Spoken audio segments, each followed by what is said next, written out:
Hello everyone, welcome to the Exia IAS academy. तो चलिए देखते हैं कौन से इम्पोर्टेंट न्यूज़ आर्टिकल हैं जो रेलेवेंट रहेंगे अपकमिंग सिविल सर्विसेज एग्जामिनेशन के लिए, वो चाहे आपका यूपीएससी का एग्ज़ाम हो या फिर अदर स्टेट पीसीएस का एग्ज़ाम हो।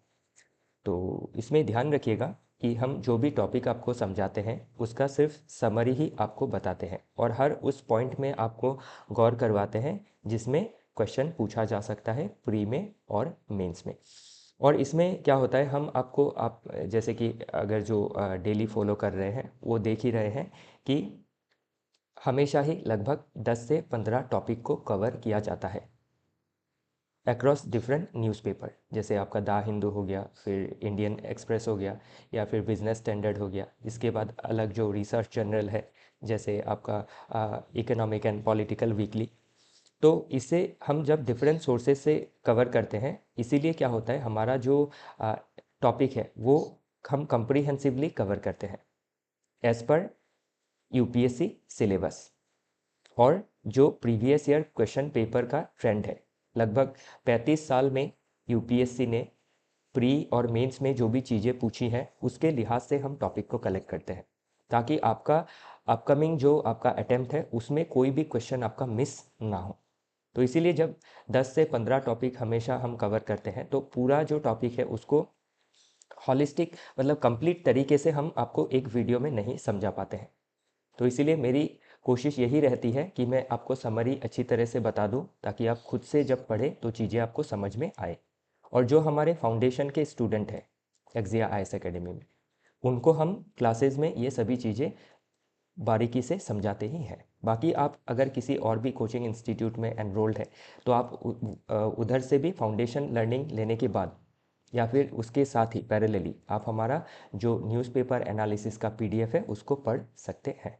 मैं एश्योर करता हूं कि इसमें प्री और मेंस में आप श्योर शॉर्ट क्वेश्चन आपको देखने को मिलेगा, क्योंकि जो थीम वाइज हम प्रिपरेशन करते हैं ये यूपीएससी और डिफरेंट स्टेट पीसीएस के सिलेबस को कन्वर्ज करता है। तो इसीलिए आप मुझे क्षमा कीजिएगा कि मैं जो भी चीज़ें आपको बताऊंगा पूरा डिटेल में नहीं बता पाऊंगा, लेकिन इतना बता दूंगा जिससे आप पढ़ते ही पूरी चीज़ें आपको समझ में आने लगेंगी। बस ध्यान दीजिएगा कि जो बेसिक कुछ चीज़ें हैं वो आप पढ़ें।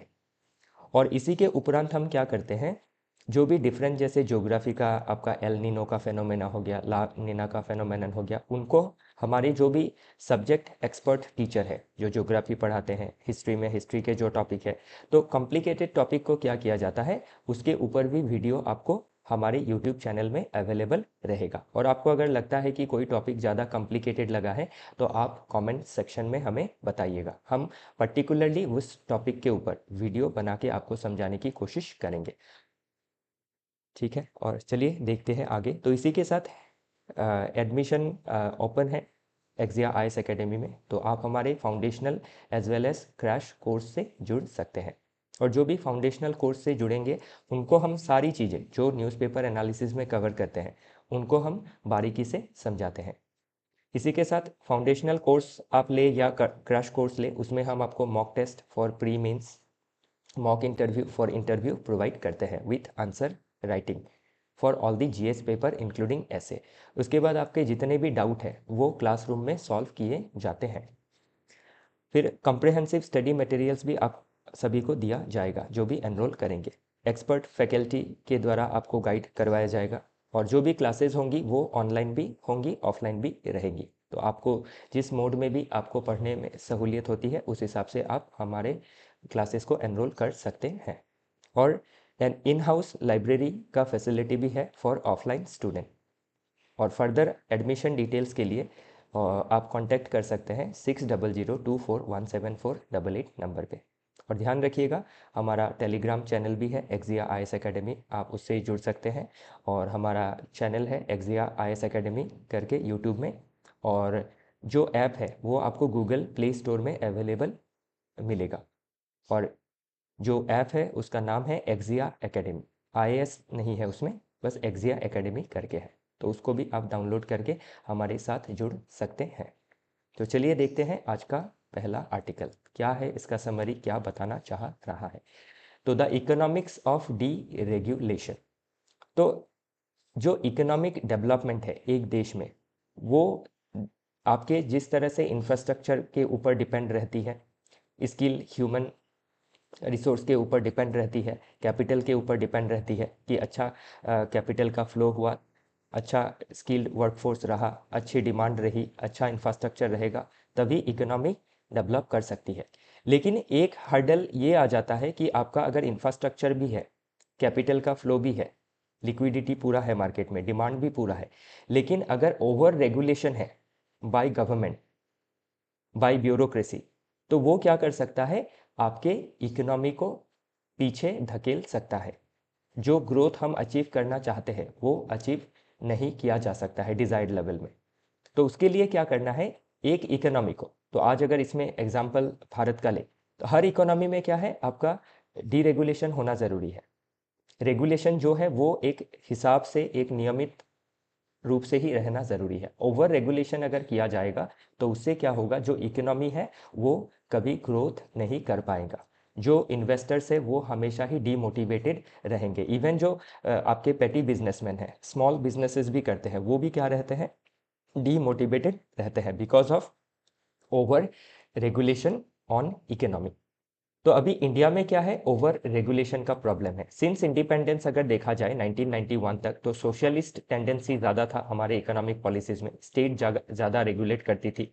1991 के बाद हमने न्यू इकोनॉमिक पॉलिसी लिया, क्योंकि ओवर रेगुलेशन की वजह से हमारे देश में इकोनॉमिक ग्रोथ डाउन टर्न में चला गया था, बैलेंस ऑफ पेमेंट क्राइसिस हमने फेस किया था। इसीलिए 1991 के बाद क्या किया गया, एलपीजी रिफॉर्म्स लाए गए, लिबरलाइजेशन, प्राइवेटाइजेशन एंड ग्लोबलाइजेशन को एंश्योर किया गया। लेकिन अभी क्या है, एलपीजी के रिफॉर्म के बाद भी बहुत सारा डीरेगुलेशन हुआ, लेकिन अभी भी जितना डिजायर्ड है उतना नहीं हुआ। इसीलिए जो इस साल का आपका इकोनॉमिक सर्वे है 2024-25 का, तो इकोनॉमिक सर्वे भी ये दर्शा रहा है कि देश में इकोनॉमिक ग्रोथ को अचीव करने के लिए जरूरी है कि हम डी रेगुलेशन लाए, जो ओवर रेगुलेशन है उसको कम करें, ताकि जो बिजनेसमैन है वो सहूलियत के साथ बिजनेस कर सके। वो चाहे आपके एमएसएमई सेक्टर हो, micro small and medium enterprise, चाहे वो आपके बड़े इंडस्ट्रियलिस्ट हो। तो इसीलिए ये आर्टिकल बात करता है स्पेशली डी रेगुलेशन के बारे में, ताकि इकोनॉमी में क्या किया जा सके, ग्रोथ लाई जा सके, जो इन्वेस्टर्स है उनको मोटिवेट किया जा सके, जो एमएसएमई सेक्टर है उनको और मोटिवेट किया जा सके for economic activities, to boost India's GDP, to boost India's employment generation, to boost India's skill sector, to boost India's manufacturing sector. तो ये सभी चीजें हमें बूस्ट मिलेंगी जब डीरेगुलेशन होगा। और हमारा जो जीडीपी का आप दर देख सकते हैं कि वर्ल्ड में डिफरेंट नेशन के कंपैरिजन में हमारा जीडीपी का ग्रोथ रेट बहुत ज़्यादा सही है, 6% से ऊपर है, और ग्लोबल लेवल में देखें तो 3 से 3.5% के लगभग है। तो अगर इतना अच्छा हम ग्रोथ दिखा रहे हैं, तो डी रेगुलेशन अगर होता है तो और अच्छा हमारा ग्रोथ देखने को मिलेगा। तो ये जो टॉपिक है ये आपके मेंस के लिहाज से इंपॉर्टेंट रहेगा। मेंस में डी रेगुलेशन कैसे इकोनॉमिक ग्रोथ अचीव करवा सकती है, उसके रिगार्डिंग क्वेश्चन आ सकता है, और कैसे रेगुलेशन एक हर्डल है फॉर इकोनॉमिक ग्रोथ, ये क्वेश्चन पूछा जा सकता है। और डीरेगुलेशन के लिए जैसे गवर्नमेंट ने कौन सी डिफरेंट पॉलिसीज ली है उसके बारे में भी देखना जरूरी रहेगा। जैसे ईज ऑफ डूइंग के बिजनेस के ईज ऑफ डूइंग के बारे में गवर्नमेंट पॉलिसीज ले रही है, फिर आपका जन विश्वास बिल ला रही है, जिससे क्या हो रहा है, जो आपके क्रिमिनलाइजेशन किया जाता है छोटे छोटे मुद्दों में, उसको कम किया जा रहा है। तो ये सभी चीजें आप मेंशन कर सकते हैं। फिर पीएलआई स्कीम है, production link incentive, make in India जैसा स्कीम लिया जा रहा है, आत्मनिर्भर भारत जैसा स्कीम लिया जा रहा है। तो ये सभी चीजें आप इससे लिंक करके देख सकते हैं। तो अभी इसमें बताया गया है कि 7 to 8 लाख करोड़ हम एनुअली हमारा नुकसान होता है बिकॉज ऑफ ओवर रेगुलेशन। तो उसको ध्यान देना जरूरी है कि रेगुलेशन तो जरूरी है, लेकिन ओवर रेगुलेशन नहीं होना चाहिए। तो उसी के बारे में ये सभी चीज़ें मेंस में पूछी जा सकती है। और बाकी जो आप प्रीलिम्स के लिहाज से कोई स्कीम अगर इसके बीच में आप देखें, कोई गवर्नमेंट का इनिशिएटिव देखें, तो वो चीज़ें पूछी जा सकती है। ओके, जैसे एमएसएमई को मदद करने के लिए मुद्रा लोन होता है, तो वो चीज़ें प्रीलिम्स में पूछी जाती है। ओके, चलिए आगे देखते हैं। Policy challenge in capital market. तो अभी कैपिटल मार्केट क्या होता है, ऐसा मार्केट होता है, जैसे देखिए मार्केट को दो हिस्सों में बांटा जाता है। एक मनी मार्केट, जिससे बिजनेस जो है वो आपका शॉर्ट टर्म जो उनके खर्चे हैं उसके लिए वो लैंड उधार ले सकती है मार्केट से, उसको कहा जाता है मनी मार्केट, या फिर पैसे मोबिलाइज करती है। कैपिटल मार्केट हो गया जिसमें लॉन्ग टर्म के लिए पैसे मोबिलाइज किए जाते हैं। जैसे कैपिटल मार्केट का एक एग्जाम्पल हो गया आपका शेयर मार्केट। तो आज के समय पे आप अगर देखें जो हमारा कैपिटल मार्केट है उसमें कौन से डिफरेंट पॉलिसी चैलेंजेस देखे गए हैं। फॉर एग्जांपल अभी जो सॉरी आपका जो शेयर मार्केट है उसका जो रेगुलेशन है वो अभी भी क्या है, ओल्ड जो रूल्स रेगुलेशन है उसके हिसाब से किया जाता है। For example securities contract regulation rules of 1957। तो जो ये पुराना लॉ है ये no longer aligned with present operational realities. तो आज की जो रियलिटी है, आज आप देख सकते हैं कि कैपिटल मार्केट में आपका एआई का इस्तेमाल हो रहा है, फिर मशीन लर्निंग का इस्तेमाल हो रहा है, बिग डेटा का इस्तेमाल हो रहा है। तो इस समय क्या करना है, जो कैपिटल मार्केट में जो हड़कंप मचती है, कैपिटल मार्केट में जो आपका स्कैम देखा जाता है, फ्रॉड देखा जाता है, उसको डिटेक्ट करने के लिए, उसको कंट्रोल करने के लिए गवर्नमेंट को क्या करनी है, अच्छी पॉलिसीज लेनी है, ताकि जो भी आपके कैपिटल मार्केट में प्रॉब्लम है, चैलेंजेस है, उसको टेकल किया जा सके। अभी अगर कैपिटल मार्केट में बहुत सारा फ्रॉड अगर होता है, स्कैम होता है, तो उससे क्या होगा, जो आपके रिटेल इन्वेस्टर है वो डरेंगे इन्वेस्ट करने के लिए, क्योंकि उनका जो हार्ड अर्न मनी है जो वो इन्वेस्ट कर रहे हैं, उनका अगर स्कैम की वजह से उनका नुकसान होता है तो वो फिर क्या नहीं करेंगे, कैपिटल मार्केट में इन्वेस्ट नहीं करेंगे। और कैपिटल मार्केट अगर डेवलप नहीं होगा तो हमारे जो बिजनेसेस हैं वो कहाँ से कैपिटल को मोबिलाइज करेंगी,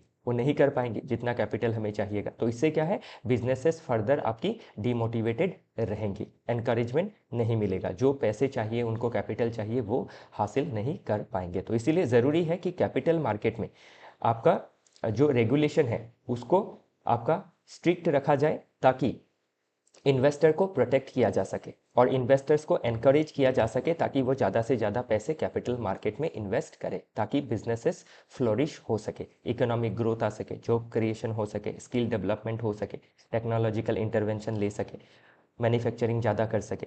ओके, तो उस हिसाब से क्या है, कैपिटल मार्केट में क्या रिफॉर्म लाने हैं उस लिहाज से क्वेश्चन पूछा जा सकता है। और इसमें अब अभी आपके सेबी के बारे में, एनएसई के बारे में पूछ लिया जा सकता है। तो सेबी क्या है, जो हमारे स्टॉक मार्केट को कंट्रोल करती है। तो स्टॉक मार्केट में भी आपके दो हम मार्केट देखते हैं, एक आपके नेशनल स्टॉक एक्सचेंज और एक बॉम्बे स्टॉक एक्सचेंज।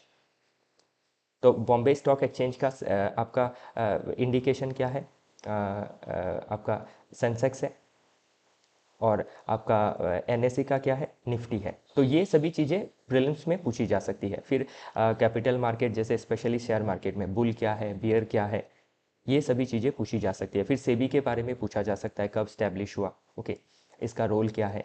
तो ये सभी चीज़ें पूछी जा सकती है प्री में और मेंस में भी। और ओवरऑल आपको कैपिटल मार्केट में कौन कौन सी चीज़ें इंश्योर करनी है उसके बारे में पूछा जा सकता है। बाकी इसमें ध्यान दीजिएगा कि की डेवलपमेंट कौन कौन सी हुई है कैपिटल मार्केट में पोस्ट 1991। तो थोड़े पहले बताया ना 1991 के बारे में कि एलपीजी रिफॉर्म लिया गया या फिर न्यू इकोनॉमिक पॉलिसी ली गई, जिससे लिबरलाइजेशन किया गया, प्राइवेटाइजेशन किया गया, ग्लोबलाइजेशन किया गया, जिससे इंडिया की इकोनॉमी को क्या किया जा सके, ग्रोथ करवाया जा सके, बूस्ट दिया जा सके।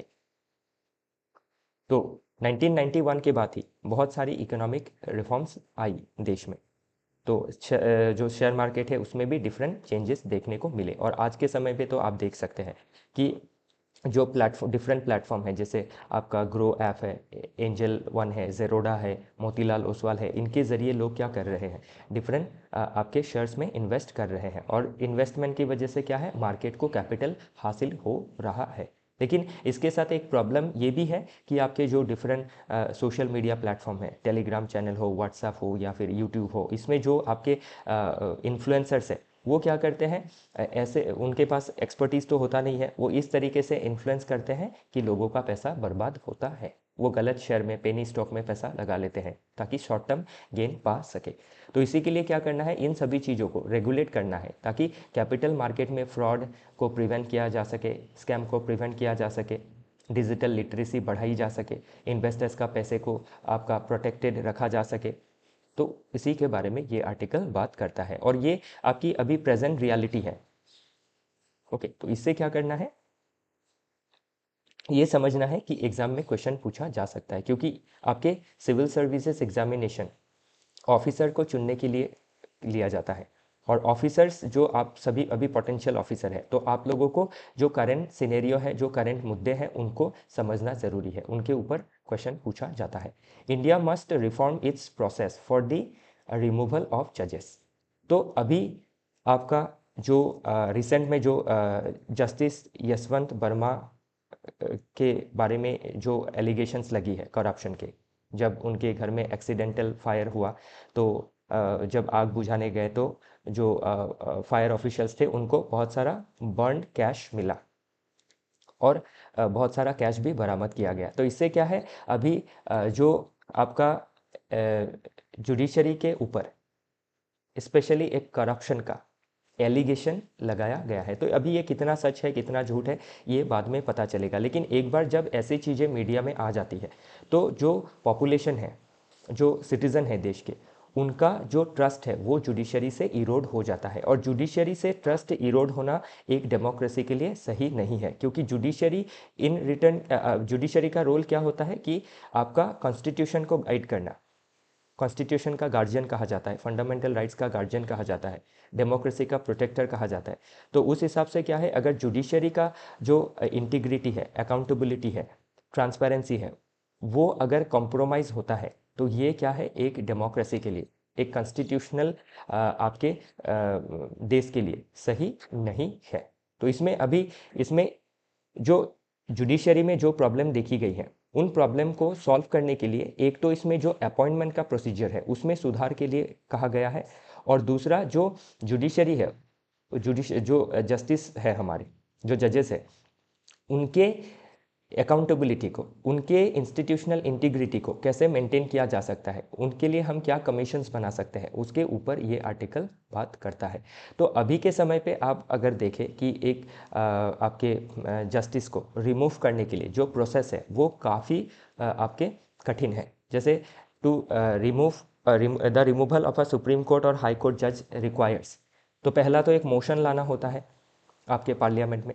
उस मोशन को अगर आपका एडमिट करना हो तो उसमें 100 MP ऑफ लोकसभा का सपोर्ट होना पड़ेगा और 50 MP ऑफ राज्यसभा का सपोर्ट होना पड़ेगा। उसके बाद आपका एक इंक्वायरी बिठाई जाएंगी बाय जुडिशियल कमेटी, जिसमें जुडिशरी खुद इन्वॉल्व रहेंगी। तो इसमें एक कन्फ्लिक्ट ऑफ इंटरेस्ट का आप मुद्दा देख सकते हैं, जो हम एथिक्स में पढ़ते हैं।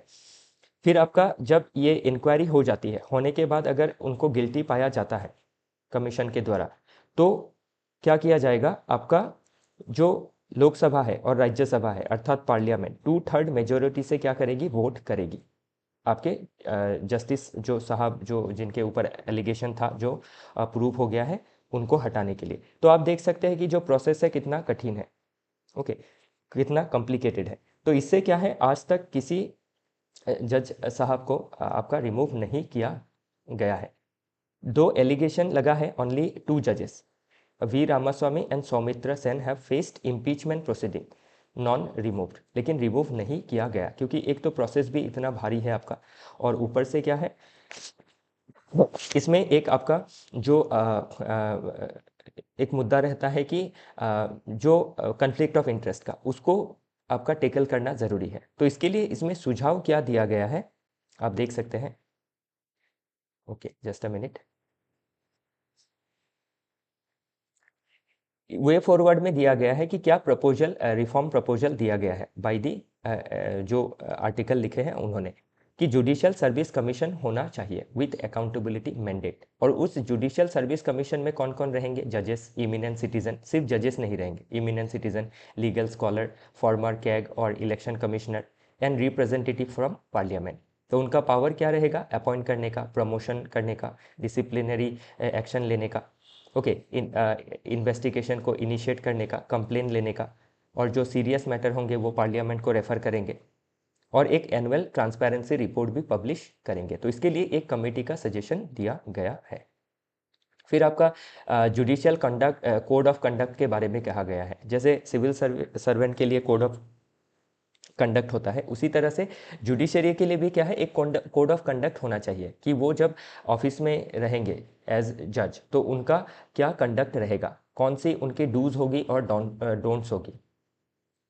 ताकि आपके जो भी करप्शन के एलिगेशन हो या चार्जेस हो ये ना लगे उनके ऊपर, उसके लिए, क्योंकि बेटर कंडक्ट रखेंगे तो एलिगेशंस नहीं लगेंगे और पब्लिक का जो ट्रस्ट है वो बना रहेगा।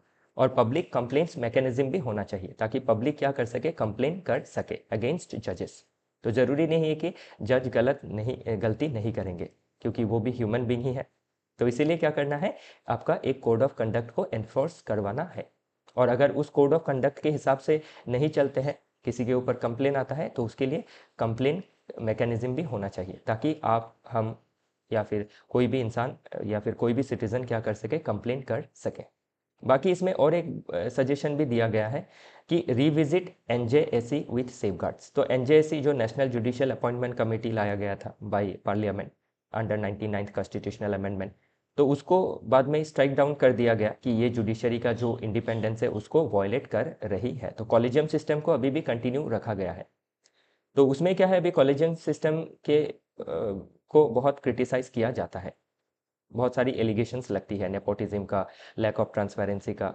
तो इसके लिए क्या है, एनजेएससी को फिर से विजिट किया जा सकता है, क्योंकि जो एनजेएससी का पहला एनजेएससी था 99 कॉन्स्टिट्यूशनल अमेंडमेंट के तहत, वो एनजेएससी में आपका क्या था, जो मॉडल था वो काफ़ी हद तक सही था। ओके, तो उसको फिर से रिवाइव किया जा सकता है। तो ये सभी चीज़ें अभी क्या है, आप सुझाव के तरह से लिख सकते हैं मेंस में, क्योंकि इस बार जुडिशरी के ऊपर, जुडिशरी के ट्रांसपेरेंसी के ऊपर, अकाउंटेबिलिटी के ऊपर, इंटीग्रिटी के ऊपर क्वेश्चन पूछा जा सकता है, GS paper 2 as well as ethics के पेपर में। ऐसे में भी आप एक्सपेक्ट कर सकते हैं, एक इन जनरल टॉपिक पूछा जा सकता है। तो उस लिहाज से क्या करना है, आपको ये सारी चीज़ें देखनी ज़रूरी रहेंगी। ओके, चलिए देखते हैं। और इसी के साथ ध्यान रखिएगा, ये जो भी आर्टिकल है अभी, जैसे रिमूव करने के लिए क्या प्रोसीजर है, ये ज़रूरी नहीं है कि सिर्फ मेंस में पूछा जाएगा, क्योंकि यूपीएससी हो या फिर डिफरेंट स्टेट पीसीएस ने क्या किया है, पास्ट में बहुत सारे इस तरह के क्वेश्चन पूछे हैं जिसमें कॉन्सेप्चुअली आपको क्लियर होना ज़रूरी है। तो सीधा सीधा ये क्वेश्चन बन सकता है। तो जो प्रोसेस है उसमें आपको 3-4 स्टेटमेंट दे देंगे, आपको करेक्ट स्टेटमेंट या इनकरेक्ट स्टेटमेंट निकालना होगा। तो इसमें 100 की जगह 50 कर देंगे, इसको 50 की जगह 100 कर देंगे। ओके, फिर इसमें जुडिशियल कमेटी की जगह आपके पार्लियामेंट्री कमेटी लिख देंगे, 2/3 की जगह 1/3 लिख देंगे, या फिर आपका सिंपल मेजॉरिटी लिख देंगे। तो ये सभी चीज़ें क्या होंगी, गलत हो जाएंगी। और ऐसा भी एक स्टेटमेंट आ सकता है कि आज तक किसी ने इम्पीचमेंट प्रोसेस फेस नहीं किया है, तो भी गलत हो जाएगा, क्योंकि 2 जस्टिस साहब ने ऑलरेडी फेस किया है। ध्यान रखिएगा, ये सब प्रीलिम्स में भी पूछी जाती है। नेक्स्ट आर्टिकल बात करता है the Waqf act an opportunity to overcome socio economic gaps. Okay, तो इसमें ध्यान रखिएगा, मैं इस टॉपिक को आपके एकदम सेकुलर पॉइंट ऑफ व्यू से ही जो चीज़ें इसमें कही गई हैं वो समझाने की कोशिश करूंगा, तो कोई इसमें ऑफेंस मत लीजिएगा। ओके, तो जो अभी वक्फ एक्ट में जो भी सुधार लाए गए हैं, जो भी अमेंडमेंट लाया गया है, तो ये कहा जा रहा है कि ये एक अपॉर्चुनिटी रहेगा to overcome socio economic gaps, specially within Muslim community. तो अभी आप देख सकते हैं मुस्लिम कम्युनिटी के अंदर भी ओके आपके क्या है, इंट्रा कम्युनिटी इनइक्वालिटी, इनजस्टिस देखने को मिलता है। फॉर एग्जांपल, मुस्लिम कम्युनिटी के अंदर ही आपके मुस्लिम एससी, मुस्लिम एसटी, मुस्लिम ओबीसी पॉपुलेशन, फिर जो मुस्लिम महिलाएं हैं, उनका जो आप देख सकते हैं इक्वालिटी या फिर जस्टिस नहीं मिल पाता है उनको। तो इसमें कुछ डेटा दिखाई गई है। तो इसमें कहा गया है कि जो पर कैपिटा इनकम है ऑफ एससी, एसटी, ओबीसी मुस्लिम का, वो लगभग 50,000 के लगभग है सालाना। तो आप देख सकते हैं कि lowest among all socio religious group है। फिर जो गैप है विथ हिंदू अपर कास्ट, वो सिर्फ हिंदू अपर कास्ट को कंपेयर किया गया है, पूरा हिंदू को नहीं। 65% लोअर पर कैपिटा इनकम है, 65% ज़्यादा कमाते हैं अपर कास्ट हिंदू। फिर लो फॉर्मल एम्प्लॉयमेंट है, ओनली 12% इन सैलरीड जॉब में एम्प्लॉयड है। फिर एजुकेशन में आप देख सकते हैं only 14% house hold with graduated member, सिर्फ 14% हाउस होल्ड के घर में ही ग्रेजुएटेड मेंबर है। तो ये क्या दर्शा रहा है कि आपके जो मुस्लिम कम्युनिटी है उनके अंदर भी बहुत सारा मार्जिनलाइज ग्रुप है जिनका एक्सक्लूजन हुआ है इकोनॉमी से, एजुकेशन से, हेल्थ से। तो उसको अभी टेकल करने के लिए क्या है, ये जो वक्फ एक्ट में सुधार लाया गया है। ओके, तो जो भी अभी वक्फ की प्रॉपर्टी है उनको क्या किया जा सकता है, मुस्लिम कम्युनिटी के ही डेवलपमेंट में इस्तेमाल किया जा सकता है। ताकि आपका पर कैपिटा इनकम बढ़ाने के लिए इकोनॉमिक अपॉर्चुनिटी दी जा सके। जो आपके वक्फ के जो लैंड है उसमें आप डिफरेंट सेल्फ हेल्प ग्रुप बना के उनको अपॉर्चुनिटी दे सकते हैं, अमूल जो मॉडल है उस तरह से। फिर डिफरेंट एमएसएमई को बनाया जा सकता है। फिर आपका जो एम्प्लॉयमेंट है उसको इंश्योर किया जा सकता है। फिर एजुकेशन में जो लैग है, तो जहाँ भी मुस्लिम कम्युनिटी की पॉपुलेशन ज़्यादा है तो वहाँ पे क्या किया जा सकता है, आपके मॉडर्न एजुकेशन इंस्टीट्यूशंस बनाए जा सकते हैं वक्फ लैंड में। तो उससे क्या होगा, आपके जो मुस्लिम भाई बहन हैं उनका सोशियो इकोनॉमिक डेवलपमेंट को इंश्योर किया जा सकेगा। बाकी वक्फ एक्ट में क्या क्या चेंजेस लाए गए हैं वो ऑलरेडी हमने कल ही परसों के न्यूज़पेपर में मैंने उसको डिटेल में एनालाइज किया था, क्या क्या चेंजेस लाए गए हैं। कि अभी जो आपके ट्राइबल एरिया के लैंड है वो वक्फ में नहीं आएगा। वक्फ बोर्ड में अभी क्या है, आपके मुस्लिम पॉपुलेशन के अंदर ही डिफरेंट जो पिछड़े है या मार्जिनलाइज है उनका रिप्रेजेंटेशन को इंश्योर किया जाएगा, वुमेन का रिप्रेजेंटेशन को इंश्योर किया जाएगा। ओके, तो वो सभी चेंजेस, और भी चेंजेस है वो ऑलरेडी डिस्कस की गई है। तो अभी ये क्या है, ये जो आर्टिकल है बहुत पॉजिटिव नोट में लिखा गया है, स्पेशली फॉर मुस्लिम कम्युनिटी के जो मार्जिनलाइज जो पॉपुलेशन है उनके डेवलपमेंट के लिए। ओके, बाकी इसमें आप जो भी चेंजेस है उसको पास्ट के जो आर्टिकल कवर किया गया था उससे आप एक बार कवर कीजिएगा, क्योंकि ये पूछा जा सकता है एग्जाम में। ओके, क्योंकि ये अभी बहुत ज़्यादा चर्चे में है।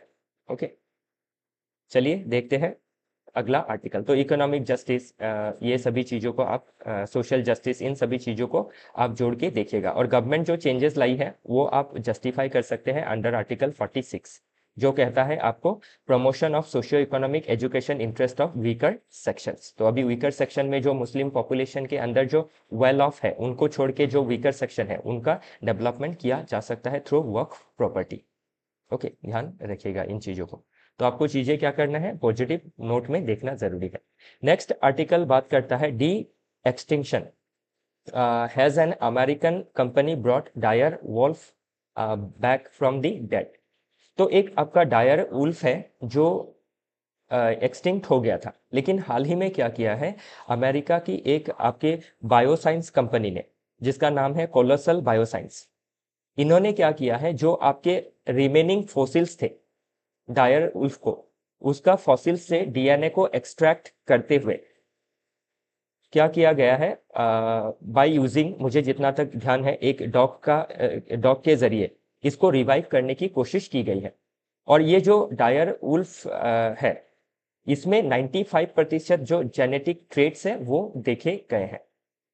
तो इसमें जो एक्सटिंक्ट हो गया था उसको वापस से क्या कर दिया गया है, री इंट्रोड्यूस कर दिया गया है। तो ये क्या है, आपके बायोटेक्नोलॉजी में एक आप आविष्कार या चमत्कार भी कह सकते हैं। और ध्यान रखिएगा इसमें जो टेक्नोलॉजी यूज की गई है वो है क्रिस्पर Cas9 टेक्नोलॉजी, जो जीन एडिटिंग टूल है, जिसके जरिए क्या किया जा सकता है, आपके इंसानों के जीन में, एनिमल्स के जीन में और प्लांट्स के जीन में एडिटिंग किया जा सकता है, ऑल्टरेशन लाया जा सकता है। तो अभी ये जो टॉपिक है, अभी सीधा सीधी ये जो भी डेवलपमेंट हुई है ये पूछ लिया जा सकता है आपको प्रीलिम्स में। और मेंस में ओवरऑल जो आपका बायोसाइंस है, बायोटेक्नोलॉजी है, क्रिस्पर Cas9 टेक्नोलॉजी है, इसके बारे में पूछा जा सकता है। तो बायोटेक्नोलॉजी के बारे में पूछेगा कि बायोटेक्नोलॉजी में जो भी चेंजेस आई है वो कैसे सोशियो इकोनॉमिक डेवलपमेंट के लिए या फिर आपके बायोडाइवर्सिटी प्रिजर्वेशन के लिए कैसे मददगार रह सकती है, वैसा मेंस में क्वेश्चन पूछा जा सकता है। बाकी आपका ओवरऑल बायो इकोनॉमी के बारे में भी क्वेश्चन पूछा जा सकता है मेंस में। ओके, फिर आपका क्रिस्पर Cas9 टेक्नोलॉजी के बारे में ऑलरेडी पूछा जा चुका है और इन फ्यूचर भी पूछा जा सकता है। तो समरी इसमें दिया गया है, क्या मेन क्लेम है, US based bioscience company colossal bioscience, ये नाम ध्यान रखिएगा, पूछा जा सकता है। तो he has claimed to have genetically revived the dire wolf, a species extinct for over 10,000 years। 10,000 साल पहले ही एक्सटिंक्ट हो गया था, तो इसको अभी रिवाइव कर लिया है। ओके, तो 2 pups were born in October and a third in January 2025। तो 3 पप्स का जन्म हुआ है, हाउस्ड इन ए सीक्रेटली 2000 एकड़ फैसिलिटी। तो इसको रखा गया है 2000 एकड़ के एक फैसिलिटी में। ओके और इसमें आप देख सकते हैं इन अक्टूबर 2024 the company reportedly engineered 3 pups with 99.5%, मैंने 95 बताया था तो इसको सही कर लीजिएगा, 99.5% dire wolf DNA using surrogated dog mother. तो सरोगेटेड मदर मतलब जो डॉग थी उनका जो आपका वर्म है उसको इस्तेमाल किया गया है। ओके तो ये भी पूछा जा सकता है कि किसके ऊपर ये सरोगेसी अप्लाई किया गया था, डॉग के ऊपर। ओके तो ये सब प्रीलिम्स में इंपॉर्टेंट रहेगा। बाकी इसमें अभी एथिकल कंसर्न क्या है एनिमल वेलफेयर को लेके, क्या जो गॉड का क्रिएशन है उसके साथ हम खेल रहे हैं, तो ऐसे सभी चीजें आप एथिक्स के पर्सपेक्टिव से देख सकते हैं। चलिए देखते हैं अगला article. In Trump's game of chicken over tariff 3 different response template emerges. तो जो ट्रम्प साहब का टैरिफ हाइक है या फिर जो आप कह सकते हैं कि प्रोटेक्शनिस्ट टेंडेंसी ली गई है उनके पॉलिसी के तहत, जो अमेरिका फर्स्ट पॉलिसी को दर्शा रहा है और मेक अमेरिका ग्रेट अगेन को दर्शा रहा है। तो इसमें अभी क्या है, जो भी टैरिफ हाइक की गई है उनको डिफरेंट नेशन कैसे रेस्पॉन्ड कर रहा है उसके बारे में ये आर्टिकल बात करता है। तो यूएसए के बाद सबसे बड़ी इकोनॉमी चाइना है, तो चाइना क्या कर रही है, रिटालिएट कर रही है और ग्रेजुअली चाइना क्या करेगी, रिटालिएट करेगी, क्योंकि चाइना के ऊपर आप देख सकते हैं 34% टैरिफ रिसेंटली इम्पोज किया गया है। तो अभी चाइना इसमें क्या कर रहा है, रिटेलिएट कर रहा है। जापान का रेस्पॉन्स क्या है, जापान नेगोशिएशन चाहता है ताकि जो भी आपके डिसरप्टिव टैरिफ है उसको नेगोशिएट किया जा सके। और ईयू क्या कर रहा है, जो यूरोपियन यूनियन है वो हाइब्रिड रेस्पॉन्स दे रहा है और अवॉइड कर रहा है कि एक फुल ट्रेड वॉर आपका ना हो। और इसके साथ ये भी कर रहा है कि आपका जो ईयू का सोवरेनिटी है उसको भी असर्ट कर रहा है, मतलब ये एक बीच का रास्ता अपना रहा है। ओके और इसमें आपका जो इंडिया है, इंडिया का हमारे देश का जो रेस्पॉन्स है वो आपका इसमें मॉडरेट है कि अभी हमने कोई आपके रिटालिएशन नहीं किया है, कोई काउंटर टैरिफ नहीं लगाया है और हम कंटिन्यूअसली टॉक में हैं कि बाय 2025 के एंड तक हम जो बायलैटरल ट्रेड एग्रीमेंट है वो फाइनलाइज कर सके और एक ऐसे पोजीशन में ला सके दोनों देशों की ट्रेड को, इंपोर्ट एक्सपोर्ट को, कि दोनों देशों को नुकसान झेलना ना पड़े। तो वही चीजें इसमें दर्शाई गई हैं। तो अभी ओवरऑल इसमें जो भी आपके ग्लोबल ट्रेड है उसको लेके मेंस में क्वेश्चन पूछा जा सकता है।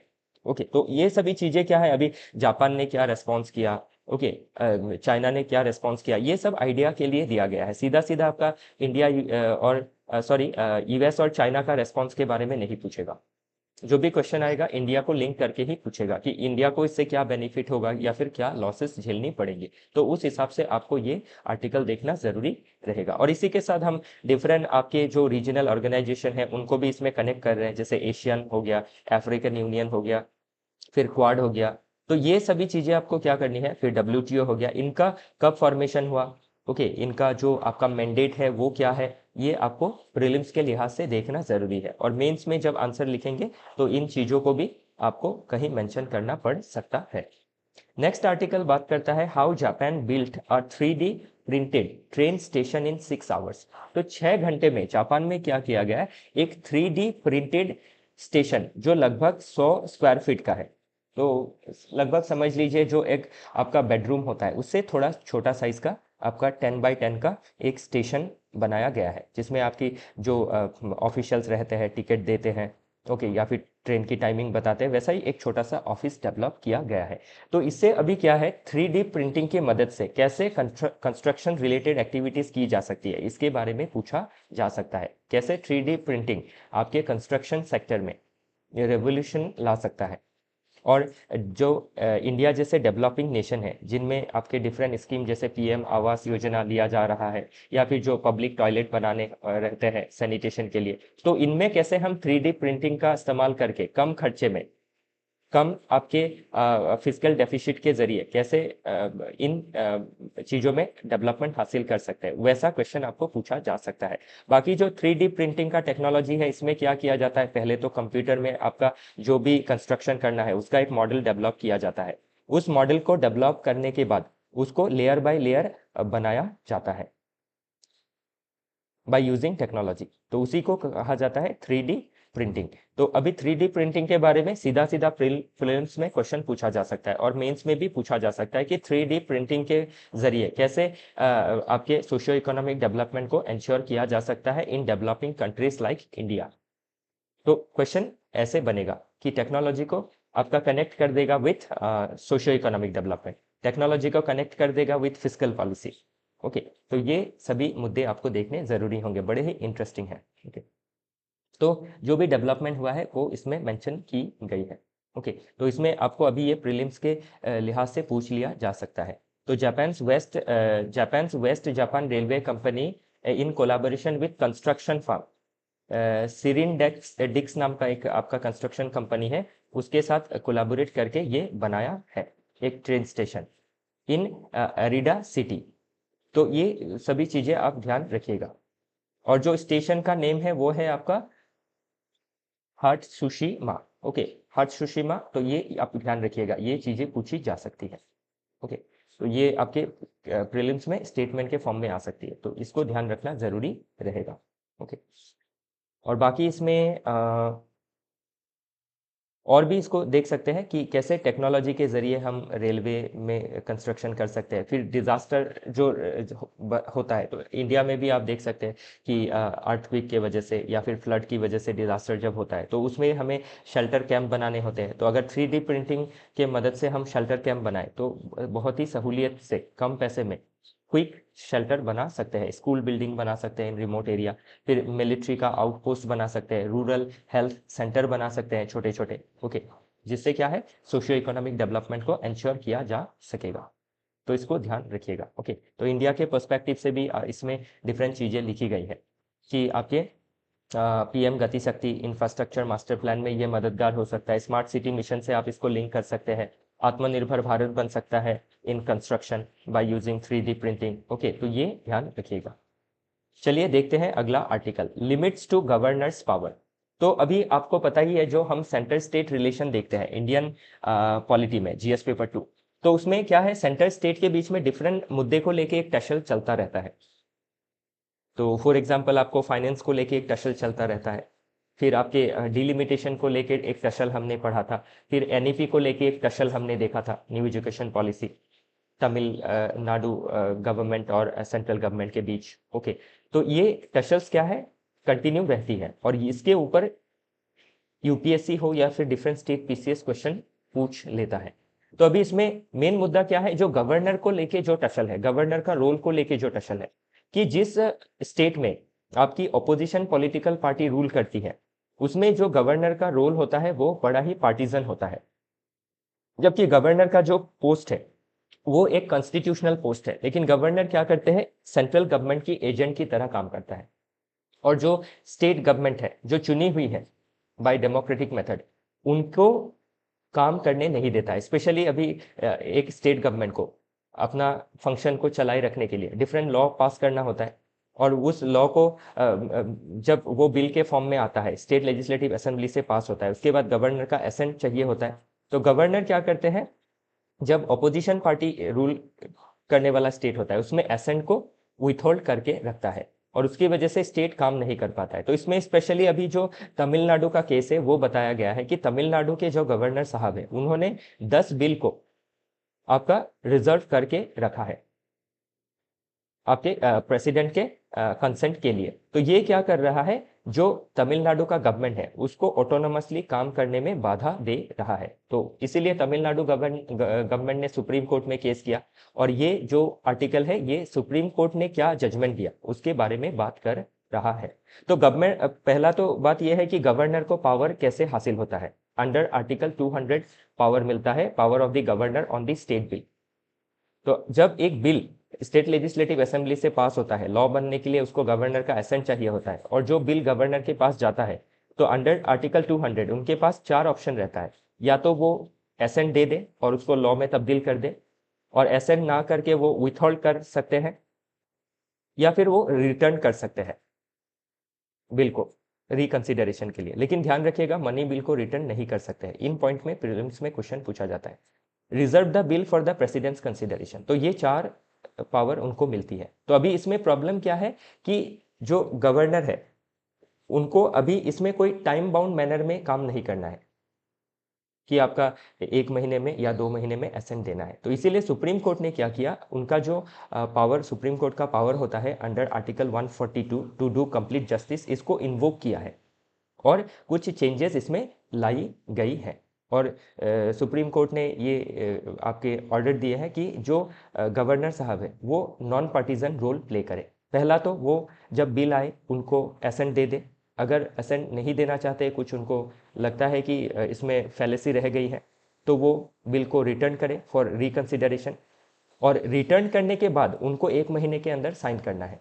और अगर प्रेसिडेंट को भेजना है तो वो तभी भेज सकते हैं अगर जो पहले बिल आया था जिसको रिकंसीडर के लिए भेजा गया, तो उसमें अगर वो जो रिकंसीडर वाला बिल है उसमें अगर बहुत ज़्यादा चेंजेस है तो ही प्रेसिडेंट को भेज सकते हैं, और वो भी टाइम फ्रेम के अंदर। और वो टाइम फ्रेम हो गया आपका 3 महीना, इस जजमेंट में बताया गया है ये वाला है।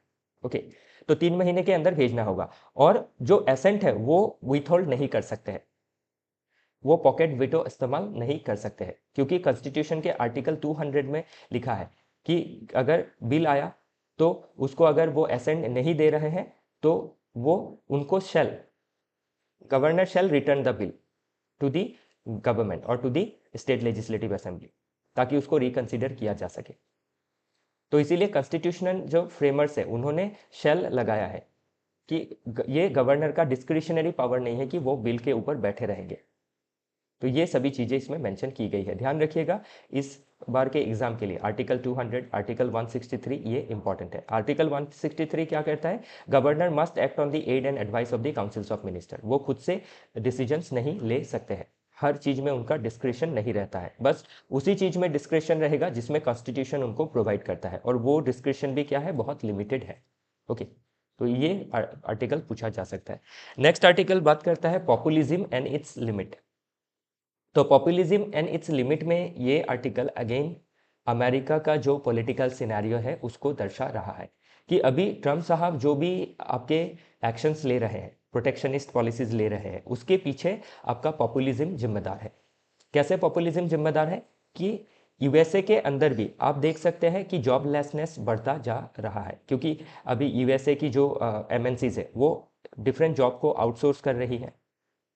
बहुत सारे माइग्रेंट आपके वर्कर्स भी आ रहे हैं जो सस्ते दामों में काम कर रहे हैं, तो इसके वजह से यूएसए में जॉब लॉस हो रहा है। और इसी सेंटीमेंट को ट्रम्प साहब ने टैप किया और आपके अमेरिका को ग्रेट बनाने के बारे में कहा और अमेरिका फर्स्ट पॉलिसी के बारे में कहा, और इसी की वजह से उन्होंने इलेक्शन जीता।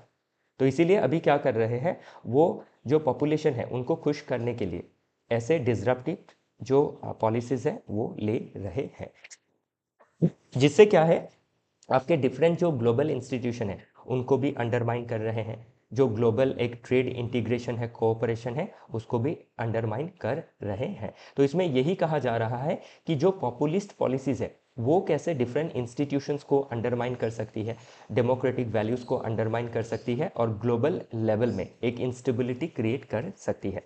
तो इसीलिए अभी ये जो आर्टिकल है ओवरऑल आपके एसे के पेपर के लिहाज से और आपके जीएस डिफरेंट जीएस पेपर में, okay, specially GS paper 2 and 4 में, एथिक्स में पूछा जा सकता है कि पॉपुलिस्ट पॉलिसीज़ क्या करती है, लॉन्ग टर्म के लिए सस्टेनेबल नहीं रह सकती है, सर्वाइवल नहीं किया जा सकता है। फॉर एग्जांपल इंडिया में जैसे फ्री बी का पॉलिटिक्स किया जाता है, वो क्या है, एक पॉपुलिस्ट या फिर पॉपुलिज्म पॉलिसी मेथड है, जिसके तहत क्या होता है, government long term policies education में, हेल्थ में नहीं ले सकती है, जिसमें आपका लॉन्ग जेस्टेशन पीरियड होता है, बहुत समय लगता है ये डेवलपमेंट में, जो लोगों को एक ही बारी में नहीं दिखती है। तो इसीलिए छोटे छोटे आपके फ्री बीज पॉलिसीज लेते रहते हैं ताकि वोटर्स को खुश किया जा सके। लेकिन लॉन्ग टर्म में क्या है, पीपल का ही इसमें नुकसान है, तो वही इसमें बताई गई। नेक्स्ट आर्टिकल बात करता है for united India freeze Lok Sabha. तो इसमें क्या है, जो डिलिमिटेशन होने वाला है आफ्टर 2026, तो 2026 के बाद जब भी सेंसस होगा तो डिलिमिटेशन होना है। ये चीज़ें कहाँ मेंशन की गई है, 84th अमेंडमेंट जब किया गया था 2002 में, क्योंकि 80 पहला तो आपका जो हमारा 76 सॉरी 46 जो 42nd जो अमेंडमेंट था, ओके ध्यान रखिएगा, 42nd अमेंडमेंट 1976, उसमें 2001 तक कोई डिलिमिटेशन नहीं होगा, अर्थात कोई आपकी पार्लियामेंट की सीट नहीं बढ़ेंगी आफ्टर सेंसस। फिर इसको ही कंटिन्यू कर दिया गया कि फर्दर फ्रीज कर दिया गया 84th अमेंडमेंट में कि जो भी आपका सीट बढ़ाना है उसको 2026 के बाद जो सेंसस होगा उसी में बढ़ाया जाएगा। तो अभी क्या है, अगर इन फ्यूचर डिलिमिटेशन किया जाता है as per article 82 post census delimitation, तो इसमें जो नॉर्थ की स्टेट है उनको सीट ज़्यादा मिलेंगी और साउथ की स्टेट को सीट कम मिलेंगी, क्योंकि नॉर्थ के स्टेट में आपके बिहार हो, यूपी हो, राजस्थान हो, एमपी हो, इसमें पॉपुलेशन बहुत बढ़ चुका है 71 के सेंसस की तुलना में। तो इससे क्या है, नॉर्थ साउथ के बीच में एक पॉलिटिकल डिवाइड देखने को मिल सकता है। तो इसमें जो ऑथर साहब है अरविंद जी, तो उन्होंने कहा है कि जो सीटें हैं उनको फ्रीज कर दिया जाए और जो एग्जिस्टिंग सीट है उसी में रीअलाइनमेंट किया जाए ताकि प्रॉपर रिप्रेजेंटेशन दिया जा सके और नॉर्थ साउथ के बीच में जो डिवाइड है उसको आपका अवॉइड किया जा सके। और बाकी डेवलपमेंट पॉलिटिक्स में ध्यान देना है। अगर सीटें बढ़ी तो आपको पता ही है कि आपका जो आर्टिकल 75 सब क्लॉज 1A है वो कहता है कि लोकसभा की जितनी स्ट्रेंथ है उसकी 15% आपके कैबिनेट मिनिस्टर बनेंगे, ओके या फिर कैबिनेट का साइज होगा, या फिर कैबिनेट नहीं कह सकते, councils of minister, okay cabinet गलत होगा इसमें, काउंसिल्स ऑफ मिनिस्टर का साइज होगा 15%। तो अगर सीट बढ़ी, एमपी का संख्या बढ़ा तो 15% तब ज़्यादा मिनिस्टर्स बनेंगे। तो उससे क्या है, आपका पब्लिक जो एक्सचेकर है, जो पब्लिक मनी है उसके ऊपर और इम्पैक्ट पड़ेगा। और ज़्यादा मिनिस्ट्री होने से ज़रूरी नहीं है कि आपकी डेवलपमेंट ज़्यादा होंगी और आपकी गवर्नेंस में डिले देखी जाएंगी, पॉलिसी इनएफिशिएंसी देखी जाएंगी। तो इसीलिए क्या करना है, अभी हमें ध्यान देना है पॉलिसी इफिशिएंसी में, गुड गवर्नेंस में, ना कि सीटों को बढ़ा के मिनिस्ट्री को बढ़ाना है। तो उसी के बारे में ये आर्टिकल बात करता है। तो ये आर्टिकल पूछा जा सकता है, ओके। ये जो भी आर्टिकल्स इसमें मेंशन किए हैं 81 sub clause 2, 82, okay 84th amendment, 42nd amendment, ध्यान दीजिएगा ये सभी चीज़ें प्रीलिम्स में पूछी जा सकती है और मेंस में जब क्वेश्चन पूछा जाएगा अबाउट डिलिमिटेशन तो आपको इन सभी चीज़ों को सब्सटेंशिएट करना होगा। चलिए आगे देखते हैं, the gradual transformation of the home ministry. तो जो होम मिनिस्ट्री है उसका बहुत ज़्यादा दायित्व रहता है। एक तो आपका कन्फ्लिक्ट मैनेज करने में, लॉ एंड ऑर्डर सिचुएशन को बनाए रखने में, डिजास्टर मैनेज करने में। तो इसीलिए क्या है, प्राइम मिनिस्टर के बाद एक बहुत ही इंपॉर्टेंट ऑफिस होता है होम मिनिस्ट्री, जो देश में जो भी क्राइसिस है उसको हैंडल करता है। लेकिन अभी इसमें ये आर्टिकल कह रहा है कि पिछले एक दशक में, 10 साल में होम मिनिस्ट्री के अंदर बहुत सारी चेंजेस आई है और होम मिनिस्ट्री रिएक्टिव पॉलिसी की जगह आपकी प्रोएक्टिव पॉलिसी ले रहा है, ध्यान दे रहा है रिफॉर्म में, परफॉर्म में एंड ट्रांसफॉर्म करने में, जो मोदी जी का स्लोगन है कि रिफॉर्म, परफॉर्म एंड ट्रांसफॉर्म। ना कि हमें रिएक्टिव पॉलिसी लेनी है, हमें प्रोएक्टिव पॉलिसी लेनी है। तो रिएक्टिव क्या होती है, अभी जैसे कोई एरिया में इंसर्जेंसी है तो उसमें हम काउंटर इंसर्जेंसी ऑपरेशंस करेंगे, तो वो हो गया रिएक्टिव पॉलिसी। लेकिन प्रोएक्टिव पॉलिसी क्या हुआ कि वहाँ पे इंसर्जेंसी हो ही क्यों रहा है, कि सोशियो इकोनॉमिक डेवलपमेंट नहीं है, तो चलो पहले सोशियो इकोनॉमिक डेवलपमेंट करो, उसके बाद देखो इंसर्जेंसी रहता है कि नहीं रहता है। जब यूथ को एम्प्लॉयमेंट मिलेगा, जब गांव कस्बे डेवलप्ड हो जाएंगे, लोगों को हेल्थ की, एजुकेशन की सहूलियत रहेगी, स्किल रहेंगी, एम्प्लॉयमेंट रहेंगी, तो लोग क्यों बंदूक हाथ में लेंगे। तो वो हो गया आपका प्रोएक्टिव पॉलिसी, ठीक है ना। उसके बाद भी अगर कोई आपका एलिमेंट रह जाता है, एक्सट्रीम एलिमेंट, तब क्या किया जा सकता है, आपका रिएक्शन दिया जा सकता है उसमें। लेकिन पहले प्रोएक्टिव पॉलिसीज लेनी ज़रूरी है। जैसे कोई आपका कम्युनल रायट हो गया तो रायट होने ही नहीं देना है, डिफरेंट कम्युनिटी के बीच जो ट्रस्ट है उसको बढ़ाना है, कम्युनिटी को लेके पॉलिटिसाइजेशन नहीं करना है। तो वो सभी चीज़ें इसमें मेंशन की गई। तो क्राइम को टेकल करने के लिए भी आप जैसे CCTN को लिया गया है, crime and criminal tracking network system, कि क्राइम को ट्रैक करो, क्रिमिनल्स को ट्रैक करो, उनका एक रिकॉर्ड बनाओ, स्टेट पुलिस के साथ कोऑर्डिनेट करो ताकि क्राइम को होने से पहले ही रोका जा सके, CCTV लगाई जा सके। ओके, क्राइम से पहले जैसे आपका बॉर्डर फेंसिंग करना, CCTV लगाना, फॉरेंसिक लैब को बिठाना, साइबर क्राइम यूनिट बिठाना, ताकि क्राइम का अंजाम लगने से पहले ही उसको प्रिवेंट किया जा सके। तो इसी को कहा गया है कि रिएक्टिव पॉलिसी की जगह MHA अभी क्या कर रही है, प्रोएक्टिव पॉलिसी ले रही है। फॉर एग्जांपल जम्मू कश्मीर में प्रोएक्टिव पॉलिसी ले रही है, dilution of article 370, integrated approach अपना रही है, जिससे 70% तक वायलेंस डिक्लाइन हुआ है, स्टोन पेल्टिंग का केस डिक्लाइन हुआ है। फिर नॉर्थ ईस्ट में क्या है, डिफरेंट पीस अकॉर्ड की गई है with different insurgent group, like जो बोडो इंसर्जेंट ग्रुप है उनके साथ। तो अभी बोडो पीस अकॉर्ड हुआ, थर्ड बोडो पीस अकॉर्ड 2020 में। फिर नागा जो आपके रेबल है, इंसर्जेंट ग्रुप है, उनके साथ ट्रीटी की गई है। फिर डिमासा जो ग्रुप है उनके साथ ऑलरेडी ट्रीटी हो चुकी है। कार्बी आंगलोंग में जो ग्रुप है उनके साथ ट्रीटी हो चुकी है। तो ये प्रोएक्टिव अप्रोच है, ना कि रिएक्टिव। फिर नक्सल अफेक्टेड एरिया में सिक्योरिटी प्लस डेवलपमेंट स्ट्रेटेजी दोनों में ध्यान दिया जा रहा है। तो ध्यान रखिएगा, ये सभी चीज़ें मेंस के लिहाज से, सिक्योरिटी के लिहाज से इंपॉर्टेंट रहेंगी, पॉलिटी के लिहाज से इंपॉर्टेंट रहेंगी for mains as well as prelims. Next article बात करता है strengthening enforcement of judicial order. तो इसमें अभी ये बता रहा है कि जो जब किसी चीज़ में हम गलत देखते हैं या फिर इनजस्टिस देखते हैं या फिर लोगों का राइट्स का वायलेट होता है, तो हम जुडिशरी का दरवाज़ा खटखटाते हैं और जुडिशरी से हम चाहते हैं कि वो ऐसे ऑर्डर दे कि हमारा राइट्स बचा रहे। तो वैसे ही क्या है, आपके जयपुर सिटी में रात को क्या है, बहुत ज़्यादा हॉन्किंग होता है, जो हॉर्न बजाना होता है। उसके वजह से क्या होता है, जो नियर बाय पॉपुलेशन है उनको बहुत दिक्कतें झेलनी पड़ती है। तो इसके लिए केस किया गया एनजीटी में, नेशनल ग्रीन ट्रिब्यूनल में। तो एनजीटी ने ऑर्डर पास किया कि 10 से लेकर 6 बजे तक हॉन्किंग नहीं होना है। तो अभी कोर्ट तो खुद इसको अप्लाई नहीं कर सकती है, खुद जाके ग्राउंड रियलिटी चेक नहीं कर सकती है। उसके लिए क्या करना है, आपका जो एनफोर्समेंट एजेंसी है, ट्रैफिक पुलिस है, उसको आपका उनको इसको इम्प्लीमेंट करना होता है। लेकिन देखा जाता है ग्राउंड लेवल में जो एग्जीक्यूशन है वो पोर होता है। तो इसीलिए क्या करना है, जुडिशियल जो भी ऑर्डर्स है उनके ऊपर आपका मॉनिटरिंग करना, इवोल्यूशन करना ज़रूरी है, ताकि उनको इवोल्यूशन के ज़रिए इन ऑर्डर को माना जा रहा है कि नहीं वो चेक किया जा सके। नहीं तो क्या है, कंटिन्यूअसली लोगों का जो राइट है वो वायलेट होते रहेगा। उसी के बारे में ये आर्टिकल बात करता है। ओके, तो इसमें अभी क्या है, जुडिशरी एंड फंडामेंटल राइट्स के रिगार्डिंग क्वेश्चन पूछा जा सकता है। एनजीटी क्या है, ये प्रीलिम्स में पूछा जा सकता है, मेंस में भी पूछ लिया जा सकता है NGT regarding question. Okay, environment से लिंक करके ध्यान रखिएगा। चलिए देखते हैं नेक्स्ट आर्टिकल। नेक्स्ट आर्टिकल बात करता है डिस्पाइट नॉर्मल मानसून। तो इस साल जो मानसून आने वाला है, तो इंडिया सबसे ज़्यादा रेनफॉल जो प्राप्त करता है वो है आपका साउथ वेस्ट मानसून की वजह से। तो इस बार नॉर्मल मानसून रहने वाला है, लेकिन नॉर्थ ईस्ट में वीक रेन रहने की संभावनाएं बताई जा रही है। तो अभी क्या है, जब मानसून सही होता है तो देश में जो हमारे रूरल पॉपुलेशन है, जो एग्रीकल्चर में ज़्यादातर जुड़े हुए हैं, तो 70% पॉपुलेशन विलेज एरिया में रहती है। उसमें से लगभग 45 से 50% अगर नेशनल एवरेज देखा जाए तो खेती में जुड़ी हुई है। अगर आप नॉर्थ ईस्ट में देखें तो लगभग 70% खेती में जुड़ी हुई है। तो अभी नॉर्थ ईस्ट में अगर साउथ वेस्ट मानसून का रेनफॉल कम होता है तो उससे क्या होगा, आपके नॉर्थ ईस्ट के जो रूरल पॉपुलेशन है उनके ऊपर डिस्ट्रेस आएगा, और जो फूड आइटम्स है उनमें इन्फ्लेशन देखा जा सकता है।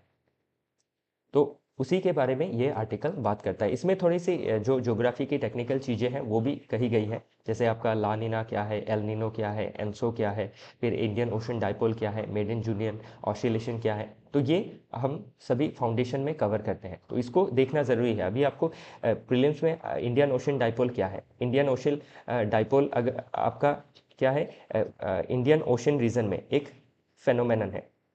ओके, जो सी सरफेस टेम्परेचर है उसमें वार्म होने से या फिर कोल्ड होने से क्या इम्पैक्ट पड़ सकता है साउथ वेस्ट मानसून में, वो हमें जानना ज़रूरी रहता है। तो आईओडी अगर पॉजिटिव हुआ, अगर आपका इंडियन ओशन का वेस्ट साइड वार्म हुआ तो अच्छा रेनफॉल होता है इंडिया में ड्यूरिंग साउथ वेस्ट मानसून। अगर पॉजिटिव नेगेटिव रहा तो रेनफॉल बुरा होता है, कम रेनफॉल होती है। तो अभी ये सभी चीज़ें प्रीलिम्स में सीधी पूछी जा सकती है। और ओवरऑल साउथ वेस्ट मानसून के बारे में जीएस पेपर 1 ज्योग्राफी के हेडिंग में पूछा जा सकता है फॉर 10-15 मार्क्स।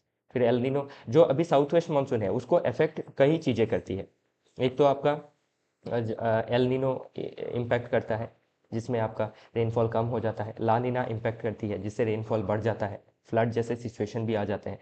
फिर जो मेडियन जूलियन ऑसिलेशन वो है एक पल्स ऑफ क्लाउड, वो भी इम्पैक्ट करता है। फिर इंडियन ओशन डाइपोल भी इम्पैक्ट करता है। तो ये सभी चीज़ें आपके प्री के और मेंस के लिहाज से इंपॉर्टेंट है। अगेन साउथ वेस्ट मानसून अगर कम हुआ तो वो कैसे आपकी क्या कर सकती है, इकोनॉमी में, सोसाइटी में क्या इम्पैक्ट डाल सकती है, वो जानना ज़रूरी रहेगा। कि लोगों की कमाई कम हो जाएगी, खेती बाड़ी नहीं कर पाए तो। ओके, फिर फूड प्राइस जो है वो बढ़ जाएगा। इंटरनेशनल ट्रेड डिसरप्शन भी देखे जा सकते हैं, जो हम एक्सपोर्ट से कमाते हैं वो कम हो जाएगा। फूड सिक्योरिटी, न्यूट्रिशनल सिक्योरिटी में इम्पैक्ट पड़ेगा। तो उस लिहाज से ये टॉपिक इम्पॉर्टेंट रहेगा। और इसी के साथ आज का जो डिस्कशन है वो समाप्त होता है। कल फिर मिलेंगे डिफरेंट आर्टिकल के साथ, तो जुड़े रहिएगा हमारे साथ। आज के लिए अलविदा।